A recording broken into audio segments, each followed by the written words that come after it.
ठीक है, सबसे पहले नेचुरली हम बात करेंगे Rajasthan Royals versus Kolkata night Riders वाले मैच की। अब ये मैच होना था असम में। हमारे जो व्यूअर्स हैं उन्होंने लाइव स्ट्रीम पे मैं बरसापरा स्टेडियम कह रहा था, उनकी प्रोनाउंसिएशन करेक्ट करके दिखाई थी। एंड मजे की बात ये कि अभी बैठने से पहले मैं वो रिवाइज करा था और अब मैं आती कैमरा के सामने भूल चुका हूँ। हाँ. तो pardon me for that. But जो स्टेडियम था, बाय द वे बड़ी इंटरेस्टिंग मार्केटिंग हुई है इस बार, क्योंकि कहने को वो आधार का होम स्टेडियम है, नॉट ओरिजिनली बट कुछ मैचेस के लिए। केकेआर ने अपने सोशल मीडिया पे उसको मार्केटिंग कैसे करी है, we went to our second home for a first game. Oh, क्यों? नॉर्थ ईस्ट में पड़ता है ना सब, बंगाल के आसपास ही है। हाँ. तो मतलब ये भी एक्सपेक्टेड था कि थोड़ा टर्नओवर केकेआर के फेवर में भी होगा, कुछ फैंस आएंगे। तो मार्केटिंग पूरी उस तरीके से करी गई थी। एंड जो यहाँ पे लास्ट टाइम T20 इंटरनेशनल हुआ था उसको हमने बात की थी प्रीव्यू में, कैसे मैक्सवेल ने 100 मार के चेस किया था गायकवाड की 100 को। इंडिया वर्सेस ऑस्ट्रेलिया का T20 मैच हुआ आफ्टर द 2023 वर्ल्ड कप। हाँ, 200 पड़ी थी उसके अंदर। सो एक हाई स्कोरिंग गेम एक्सपेक्टेड था, ड्यू फैक्टर होता है, पहली बार यहाँ पे वो रूल भी यूज हुआ ड्यू फैक्टर वाला। बट जब हम लोग पिच रिपोर्ट देखते हैं तो चीज़ अलग निकल के आती है। अब यहाँ पे पता चलता है कि यार जो पिच का सेंट्रल एरिया है, एक तो ये ब्लैक सॉइल पिच है फर्स्टली। अब ब्लैक सॉइल पिच को मैंने लास्ट पॉडकास्ट में मेरे ख्याल से एक्सप्लेन करा था कि क्या ट्रेड्स होते हैं। काली मिट्टी की जो पिच होती है ना, उसमें बेसिकली मॉइस्चर आप होल्ड करके रखता है, जो सॉइल होता है वो मॉइस्चर होल्ड करके रखता है। तो उसके चलते हुए ना वो विकेट ब्रेक डाउन जल्दी नहीं करता, तो 4-5 दिन तक चल जाता है। टेस्ट मैच के पॉइंट से बता रहा हूँ। पर क्योंकि स्टिकी थोड़ा होता है तो बॉल थोड़ी लो रहती है, थोड़ा स्टिकी विकेट होता है तो बॉल का नीचे भी थोड़ा फंस के आने वाला कभी कभी हो जाता है। रेड सॉइल में क्या होता है, रेड सॉइल से वानखेड़े हो गया या फिर हैदराबाद का जो भी हम देख रहे हैं हाई स्कोरिंग विकेट्स हैं सारे, क्योंकि बाउंस बड़ा ट्रू नेचर का मिलता है। हाँ. बट विकेट टूटती भी उतनी जल्दी है, पिच टूटती उतनी जल्दी है, तो वो रैंक टर्न्स बड़े आराम से बन जाते हैं टेस्ट मैचेस के दौरान पे। एग्जैक्टली। तो यहाँ पे हमने देखा कि वो टिपिकल स्टिकी विकेट का नेचर था।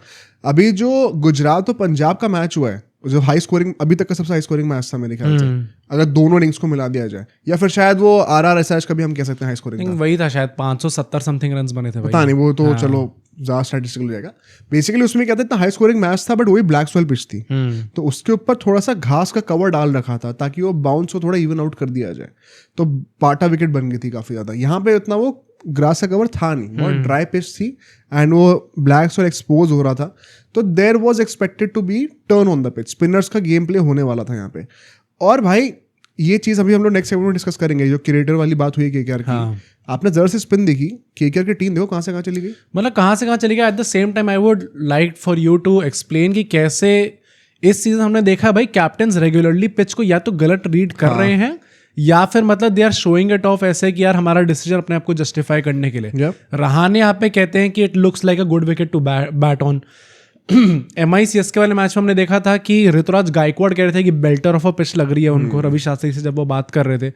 और अल्टीमेटली दोनों जगह हमें पिच एकदम अलग देखने को मिलती है। पता है, at this point of time I have made peace with the fact कि हम लोग को कभी भी एकदम 100% एक्यूरेट पिच रिपोर्ट मिलेगी नहीं। मतलब वहाँ पे जो लोग रहते हैं कमेंटेटर्स को भी नहीं पता होता, ना प्लेयर्स को पता होता, तो हमें कैसे पता होगा। तो हम लोग को अल्टीमेटली जब प्रीव्यू कर रहे होते हैं ना, तो हम पिच के पास रिकॉर्ड पे जा सकते हैं, स्टेडियम के पास रिकॉर्ड पे जा सकते हैं, लेकिन पिच का असली नेचर तो गेम खत्म होने के बाद ही पता चलता है। तो now that we have database we can say this, क्योंकि पता है इससे पहले जो 7 मैचेस हुए थे इस पिच पे, उसमें से 6 बार लोग पहले बैटिंग करके जीते थे। ओके तो अब तो हार गए, लेकिन तो वही है ना कि थिंग्स चेंज। ये pitch was not exactly what you are supposed to expect at this stadium.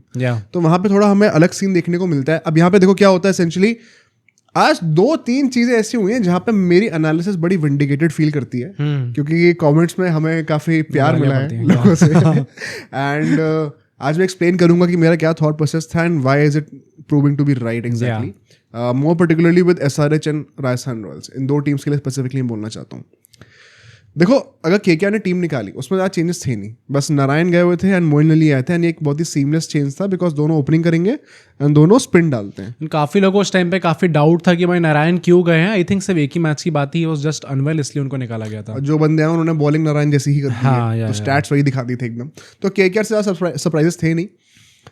अगर हम लोग राजस्थान रॉयल्स की बातें करें, चलो बेटा अब बात शुरू करते हैं। जब हमने ऑक्शन खत्म होता तो कहा था कैसे हसरंगा को टीम में लाना पड़ेगा, ठीक है, आर्चर नंबर 8 के बैटर होंगे और एक बॉलर को एज एन इम्पैक्ट प्लेयर आपको लाना पड़ेगा ताकि कम से कम 6 बॉलिंग ऑप्शंस हो, वरना आप राणा और पराग पे अगर रिलाई कर रहे हो जो कि पार्ट टाइमर्स हैं, तो आप T20 में सर्वाइव नहीं कर सकते।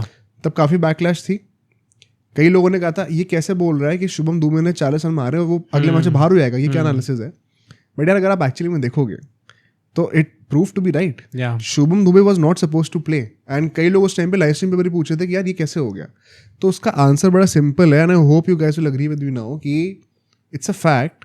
आज की डेट में अगर आपको एक T20 फॉर्मेट की बेस्ट पॉसिबल टीम बनानी है, 2 चीज़ें बहुत इंपॉर्टेंट है, इंटेंट होना और साथ साथ उस इंटेंट को बैक करने के लिए डेप्थ होना।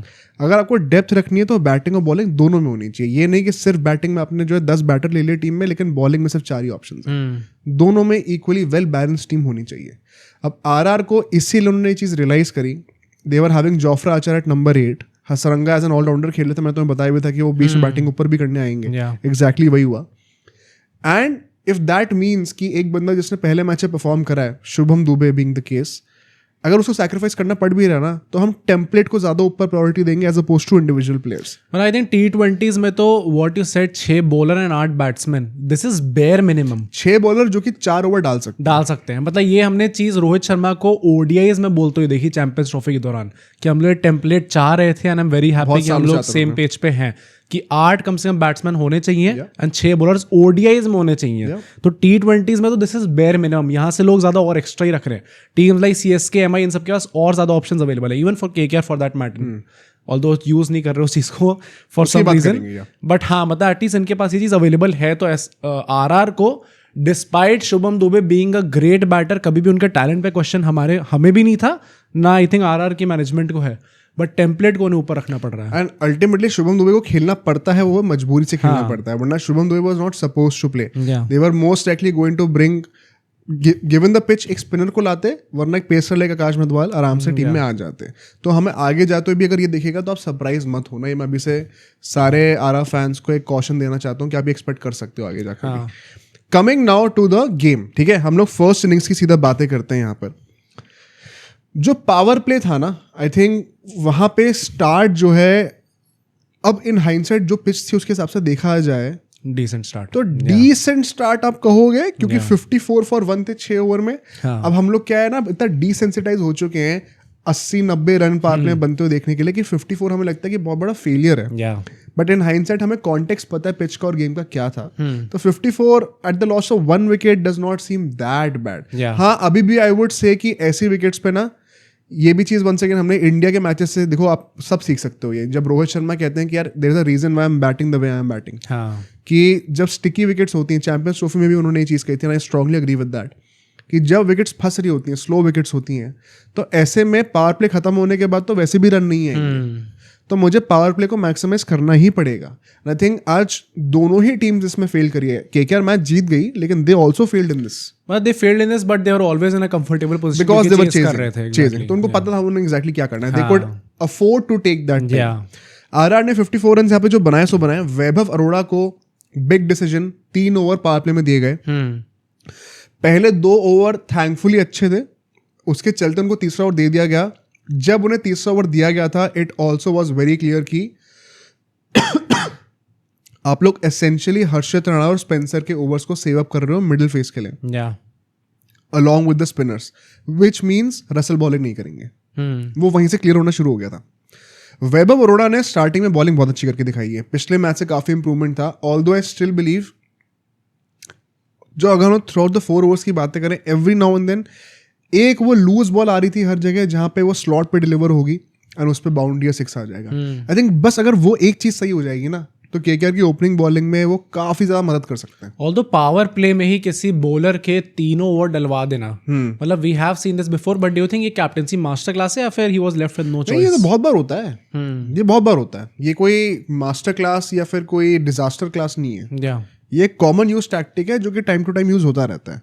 तो इसमें आपने कुछ नया नहीं उखाड़ा है और इसमें आपने कोई ब्लंडर नहीं करा है। इट्स अ नॉर्मल टैक्टिक, तो इसमें कोई प्रॉब्लम नहीं थी। स्पेंसर ने भी वंस अगेन इनिशियली मुझे थोड़े से लगा था कि स्लॉट में बॉलिंग ज़्यादा कर रहे हैं, और ये हमने KKR के दोनों मैचेस से देखा है कि इनिशियली हम लोग की बॉलिंग जो है थोड़ी ओवर पिच चल रही है, जिससे कि बैटर को ना वो पेस को यूज करके खड़े खड़े शॉट्स मारने का बहुत ज़्यादा लिबर्टी मिल जाता है। थोड़ा सा अगर हम लोग वो कंट्रोल कर लेंगे ना, पावर प्ले के बाद आप देखो रन आने बंद ही होगा एकदम ही, क्योंकि स्पिनर से स्लॉट में बॉलिंग नहीं करी इस बार। तो आई थिंक वो एक टैक्टिकल पॉइंट है जहाँ पे थोड़ा वर्क कर सकते हैं हमारे बॉलर्स नई बॉल के साथ, वो हमें देखना पड़ेगा। वैभव अरोड़ा ने जिस तरीके से सैमसन को आउट करा, सैमसन यार did not have a good game, but I hope people are not too reactionary on him. I think काफी लोगों ने क्रिटिसाइज करा सैमसन को इस टाइम पे कि अगर आप बैटिंग कर सकते हो ना तो आप फील्डिंग भी कर सकते हो, मतलब you don't have to do wicket keeping. I massively disagree. Okay भाई बहुत फर्क होता है, ज्यादा लगता है बॉडी का, बहुत ज्यादा यार। आप डायरेक्ट इम्पैक्ट हाथों पे ले रहे हो, बहुत बड़ा रिस्क है या। और ऐसे में ना बात ये भी होती है कि फील्डिंग की जरूरत क्या है, बाकी फील्डर कोई कम थोड़ी है टीम में। नहीं, फील्डिंग की वजह से नहीं कह रहे लोग, तो कह रहे हैं you have to be present on the pitch to captain.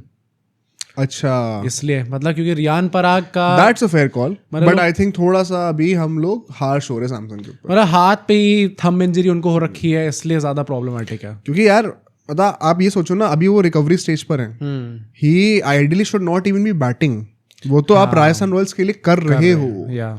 तो आप एज फैन ज्यादा ग्रीडी मत हो कि अब बैटिंग तो कहीं रहो, कीपिंग भी कर लो भाई, कीपिंग भी कर लो या फील्डिंग भी कर लो। बंदे के ऑलरेडी हाथ अभी ठीक हुआ नहीं है, मान लो फिंगर पे डायरेक्ट इम्पैक्ट आता है। क्योंकि पता है कई लोग रियलाइज नहीं करते, जिस स्पीड्स पर बॉल आती है ना, आप अगर सही तरीके से कैच भी पकड़ोगे, अगर आपके कप के बीच में बॉल गिर रही है ना, तो भी आपके ओवरऑल हाथ में काफी इम्पैक्ट पड़ता है। वो ओवर द इयर्स आपके हाथ रफ और सख्त हो जाते हैं, बचपन से आप ट्रेनिंग करते हो तो, बट इट स्टिल गेट्स। यार तुम खुद सोचो, 150 किलोमीटर पर आवर की स्पीड से कोई बॉल तुम्हारे पर आ रही है, तुमने परफेक्ट तरीके से पकड़ा है, पर तुम्हारे मतलब नेकेड हैंड्स हैं, हाथ तो हाथ, इम्पैक्ट तो पड़ेगा ही ना यार, ये तो कॉमन सेंस है। तो व्हाई रिस्क दैट इंजरी? अभी वर्ल्ड कप भी आने हैं, इंडिया का भी मैचेस भी खेले इंडिया से, सिर्फ आईपीएल की बात नहीं है ना। आई थिंक वो थोड़ा hard, plus right now it's just supposed to be 3 matches, तो बस एक और आपको किसी तरह निकालना, उसके बाद आई जाएगा, ठीक हो जाएगा। अल्टीमेटली जिस तरीके से आउट होते हैं वैभव, जो है एक ओवर पिच डिलीवरी डालते हैं वंस अगेन, एंड अब इसमें देखो वही बात ना, पर्सपेक्टिव की बात होती है। एक पर्सपेक्टिव ये हो सकता है कि वैभव अरोड़ा ने ओवर पिच बॉल फेंक दी, टेंशन नहीं था, एंड सैमसन पहले ही स्टेप आउट कर दिया, उन्होंने अपने आप को यॉर्क बनाना, यॉर्क कर दी बॉल को। एक्चुअली में यॉर्कर थी नहीं। दूसरा पर्सपेक्टिव ये है कि सैमसन ने इतना जल्दी ट्रिगर मूवमेंट अपना एक्सपोज कर दिया कि वेबर अरोड़ा ने वो चीज़ रीड कर ली, एंड यॉर्कर को थोड़ा पीछे खींच लिया, क्योंकि वो स्टेप आउट कर रहे हैं, तो वो एक हाफ वॉली बॉल भी उनके लिए यॉर्कर बन गई। तरीके हैं देखने के। अब असली में क्या हुआ था वी विल नेवर नो, वो तो उनके दिमाग में क्या चलता वही पता चलेगा, बट ये अलग तरीके होते हैं एक बॉल को देखने के लिए। जायसवाल डिसेंट स्टार्ट कर रहे थे, इवेंचुअली थोड़ा स्लो ऑफ होने लग गए, लाइक द गेम, जो कि पूरा नेचर ही वही था कि आप स्लो होने लग जाओगे जैसे जैसे बॉलें बढ़ेंगी आगे। एंड सो नेक्स्ट फेज की हम लोग बात करते हैं, सिर्फ 22 रन आते हैं, 6 से 10 ओवर के बीच में सिर्फ 22 रन आते हैं, and all the credit goes to Moeen Ali and Varun Chakravarthy. Moeen Ali को आपने वरुण चक्रवर्ती से पहले बॉलिंग कराई है, मतलब इट्स अ बिग स्टेटमेंट भाई। Plus I think Moeen Ali भाई, मतलब इस सीजन का पहला मैच खेल रहे थे, बिल्कुल भी वो रशीनेस दिखी नहीं रही थी भाई उनकी तरफ से, लग रहा था कि ये बंदा खेलते आ रहा है लगातार सारे मैचेस। मोइन अली ने इस फेज में 2 ओवर में सिर्फ 9 रन दिए और 1 विकेट लिया। क्रेजी भाई, 2 ओवर में 9 रन दिए यार, मतलब बंदे ने। वरुण चक्रवर्ती ने जो है 13 रन देके 2 विकेट ले लिए। अब वहां पे भी बड़ी इंटरेस्टिंग एक टेक्निकल चीज दिखाता हूँ। रियान पराग को जो आउट करा है, ये हमने लाइव स्ट्रीम में भी डिस्कस करा था, कैसे हुआ आउट अल्टीमेटली। वो रियान पराग को जब देखो क्या होता है ना, ऐसी स्टिकी विकेट्स पे जब ऑफ द विकेट बॉल फंस रहा होता है, तो as spinners in a limited overs game आप चाहते हो थोड़ा सा बॉल को एक्स्ट्रा पेस दो, एक्स्ट्रा रेवोल्यूशंस दो, ताकि जिस स्पीड से बॉल रिलीज हुई है उस स्पीड पे बॉल पड़ने के बाद नहीं आएगी। थोड़ा डबल पेस्ड वो इंटेंशन दिमाग में डालना पड़ता है बैटर के। अगर आप स्लो ही फेंकते रहोगे ना, तो बैटर के पास बहुत टाइम है कि पीछे वेट करके वो बॉल को मैनूवर कर सकता है, स्पेशली ऑन दीज विकेट्स, क्योंकि पड़ के और स्लो ही होने वाली है। तो इसलिए तुम्हें याद है हम लोग ने जब चैंपियंस ट्रॉफी हुई थी तो उसमें हम डिस्कस कर रहे थे कैसे अक्षर पटेल को इतना सक्सेस क्यों मिल रहा था इनिशियली, क्योंकि वो आर्म के साथ बहुत तेज बॉलें यूजुअली डाल रहे थे, हैट्रिक भी होने वाली थी उनके एक टाइम में। तो ये एक ऑब्जर्वेशन थी। कुलदीप यादव के इनिशियली जो बीच में 1-2 मैचेस रस्टी गए थे, तो उनका एनालिसिस निकल के आया था कि उनकी एवरेज स्पीड जो है वो 87-88 से करके 83-84 हो गई है। तो ये रीजंस होते हैं। अब इसमें क्या होता है यार कि वरुण चक्रवर्ती ने चीज एनालाइज कर ली थी, कुडोस टू केकेआर स्पिनर्स। पहली बॉल वो तेज फेंकने के लिए जाते हैं, तेज फेंकने के चक्कर में कह रहा बॉल पटक जाती है हाथ से और छोटी पड़ जाती है, तो पराग ने खड़े खड़े उसको विकेट के ऊपर छक्का मारा लंबा। वरुण डिस्करेज नहीं हुए इस बात से, उन्होंने उसके बाद एक और तेज बॉल फेंकी सीम अप। एक स्पिनर ने 113 किलोमीटर पर आवर की बॉल फेंकी थी। एंड रियान पराग ने it's a reaction to it. आप एज अ बैटर उस स्पीड पे आप एक्सपेक्ट नहीं करते स्पिनर को डालने को, आप रिएक्ट करते हो सिर्फ. Did not get under the ball. अभी ये भी एक बहुत इंटरेस्टिंग एनालिसिस थी, मैंने ये संजय बांगर जी को भी बोलते सुना. ये देखो, एक स्टिकी विकेट है, ब्लैक सॉइल की विकेट है, बॉल फंस के आ रहा है. ऐसे में बड़ा क्रूशल होता है कि आप बॉल के नीचे आके उसको मारो, getting underneath the ball to ensure की एलिवेशन सही जा रहा है. रियान पराग जिस तरीके से आउट है, खड़े खड़े आउट हुए, बॉल के नीचे नहीं आ पाए. वो यशस्वी जैसवाल जिस तरीके से आउट है, स्टेप आउट करके खड़े खड़े आउट हुए, बॉल के नीचे नहीं आ पाए. सिर की पोजीशन नीचे होना, पूरी बॉडी को नीचे से लिफ्ट करना, वो एक जो बायो मैकेनिक्स होते हैं ना, वो दोनों विकेट्स में मिसिंग थे. ओके. ऐसे विकेट में जहाँ पे बॉल थोड़ी स्टिक कर रही है, थोड़ी लो रह रही है, वहाँ पे आपको बॉल के नीचे आना बहुत जरूरी है. एक रेड सॉइल वाला विकेट होता तो वहाँ पे तो बाउंस अच्छा होता, आप खड़े खड़े मार सकते हो. यहाँ पे नहीं हो पाता वो. तो ये एक बहुत ही इंटरेस्टिंग ऑब्जर्वेशन थी, जो कि टैक्टिक्स में हमें थोड़ा सा कमी दिखी दोनों की बैटिंग करते वक्त. जो कैच ही पकड़ा था उसमें बड़े उसके रील्स आ रही हैं. क्विंटन डिकॉक ने जो अपना हेलमेट उतार दिया पहले, फिर वेट कर रहे थे. It's not something new. हाँ भाई, मुझे लग रहा था कि मैंने पहले भी कई बार करते देखा है लोगों को. वो शायद इस वक्त कैमरा पे आ गया ऐसे लोगों को लग रहा है, लेकिन ये बहुत बार होता है. क्योंकि जब इतनी ज्यादा ऊपर स्काई करी जाती है बॉल, हेलमेट में देखने के लिए विजन आपका बहुत ब्लॉक हो जाता है. मैंने केएल राहुल को कई बार करते हुए देखा भाई साहब. हाँ, मतलब it's a common place thing, इतनी बड़ी बात नहीं है. मेन बात है भाई, जब ये विकेट्स गिरते हैं तो हसरंगा को ऊपर भेज दिया जाता है. And this was beyond me, क्योंकि आपने हसरंगा को ऊपर भेजा है. क्यों?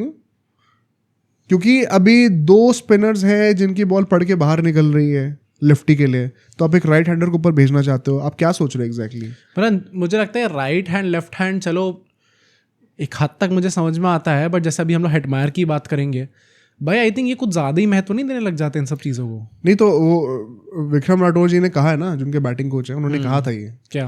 अब सोचो अगर ये क्लिप इतनी बढ़िया थी तो पूरा का पूरा पॉडकास्ट कितना बढ़िया होगा. तो अगर आपको इसी क्लिप का पूरा पॉडकास्ट देखना है तो यहाँ पे क्लिक करिए, और अगर आपको ऐसे ही और क्लिप्स बिंज वॉच करनी है तो यहाँ पे क्लिक करिए.